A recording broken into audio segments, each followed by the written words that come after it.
বাংলাদেশ আসলে জাউরা দেশ, বুঝছো? মানে তোমার ক্লাস 9-এ উঠবা, তোমাকে বলবে এসএসসি, এসএসসি মেইন, এসএসসি বিশাল পরীক্ষা পড়।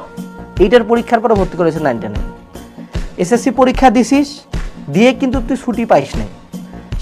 সাত এসএসসি পরীক্ষা চলাকালীন বাবা বলছে বাবা এইচএসসি আসল অ্যাডমিশন মানে তো শেষ। এইচএসসি পাস করা, এসএসসি পাস করার সাথে সাথে এইচএসসি পড়াশোনা শুরু করে দিছে, কোনো ছুটি আমি পাই নাই। এবার এইচএসসিটা শেষ হইলো, এই অ্যাডমিশনই তো লাইফে একবার, এক্ষুনি শুরু কর। তুই আবার শুরু করছিস, এইচএসসির পরেও নিঃশ্বাস নিস না। এবার অ্যাডমিশন হইলো, ধর কোনো জায়গায় চান্স পাইলি, বাবা এখন তো ক্যারিয়ার, ভার্সিটিতে তো ভালো রেজাল্ট করতে হবে, নাহলে এখন চাকরি নাই, তো ভার্সিটির বই পড়া শুরু কর।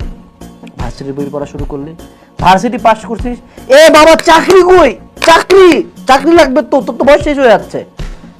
পাস নাই করতে 3rd ইয়ার থেকে বিসিএস এর পড়া পড়তে, সুশান্ত বালার ভিডিও দেখে, দেন চাকরি হয়েছে। আরে তোর তো বিয়া করতে হবে, বাচ্চা কই, বিয়া কর, বিয়া কর।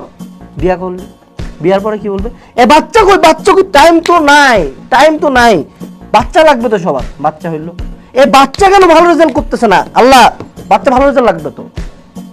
প্রবলেমটা কোন জায়গায় বুঝছো? তুমি লাইফে কোনোদিন থামারই টাইম পাও না। তোকে লাইফের প্রত্যেক জায়গায় প্রযোজ্য যে আমাদেরকে কনস্ট্যান্ট মানে কেন, ওয়াই?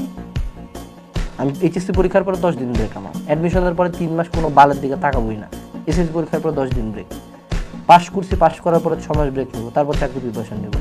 বিয়া করছে, আমার ইচ্ছা, আমি বাচ্চা নেবো কবে, আমার ইচ্ছা। তুই কেবে? আমার একটা কথা জানো, তুই কেবে? তুই বলার কি, আমার লাইফ, তুই কেবে? শেষ বলে চলে আসবা।